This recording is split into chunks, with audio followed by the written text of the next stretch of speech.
ABN వార్తలకి స్వాగతం. శ్రీశైలంలో సామూహిక వరలక్ష్మి వ్రతం పెద్ద ఎత్తున పాల్గొన్న చెంచు మహిళలు. వరలక్ష్మి వ్రత పూజలలో పాల్గొన్న ఆలయ ఈవో పెద్దిరాజు దంపతులు. శ్రీశైలం మహాక్షేత్రంలో 4వ శ్రావణ శుక్రవారాన్ని పురస్కరించుకుని దేవస్థానం ఆధ్వర్యంలో ఉచిత సామూహిక వరలక్ష్మి వ్రతం ఘనంగా నిర్వహించారు. ఆలయ ఉత్తర భాగంలోని చంద్రావతి కళ్యాణ మండపంలో జరిగిన వరలక్ష్మి వ్రతంలో 500 మంది చెంచు గిరిజన మహిళలు ముత్తైదువులు, అలానే 1000 మంది సాధారణ మహిళా ముత్తైదువులు పాల్గొన్నారు. వరలక్ష్మి వ్రతంలో పాల్గొన్న మహిళలకు దేవస్థానమే ఉచితంగా వరలక్ష్మి వ్రత పూజ సామాగ్రి, అలాగే మొదటిసారి చీరను కూడా అందచేసి వ్రతాన్ని శాస్త్రోక్తంగా వ్రత కల్పాన్ని పఠించి నిర్విఘ్నంగా జరిపించారు. అనంతరం వ్రతంలో పాల్గొన్న చెంచు గిరిజన మహిళలకు, సాధారణ మహిళలకు అమ్మవారి శేషవస్త్రంగా చీర, రవిక, పూలు, గాజులు, ప్రసాదం అందించారు. స్వామి అమ్మవార్ల దర్శనం కల్పించారు. వ్రతంలో పాల్గొన్న మహిళలందరికీ దేవస్థానం అన్నపూర్ణ భవనంలో భోజన ఏర్పాట్లు కూడా చేసినట్లు ఆలయ ఈవో పెద్దిరాజు తెలుపగా, ఈ వ్రతంలో ఆలయ ఈవో పెద్దిరాజు దంపతులు, దేవస్థానం మహిళా అధికారులు పాల్గొన్నారు.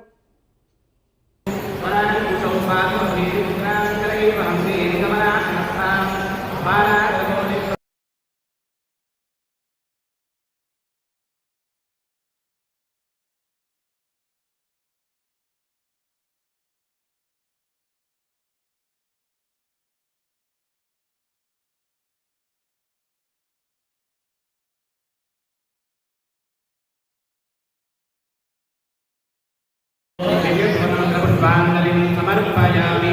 మా పుష్పమక్షలు అమ్మవారి పాత్ర దగ్గర వేసేయండి. ఓం శ్రీరామయాయ నమః. ఓం విశ్వసాక్షిణ్యై నమః. స్వామి నమః. ధ్యాయామి, ఆవాహయామి. నవరత్నవిగ్రహేణ సిద్ధాంతం సమర్పయామి. సౌభాగ్యవదనం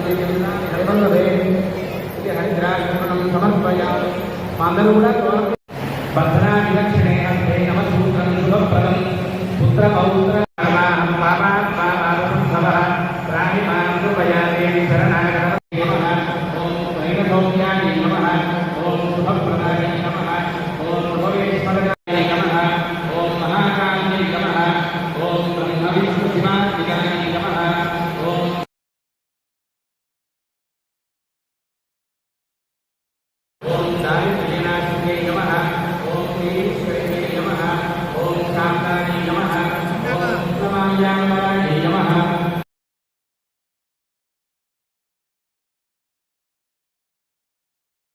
అక్షతలు, పుష్పాలు అమ్మవారికి అర్చన చేస్తూ ఉండండి.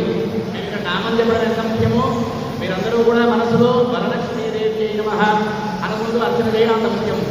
అందరూ కూడా వరలక్ష్మీదేవి నమః.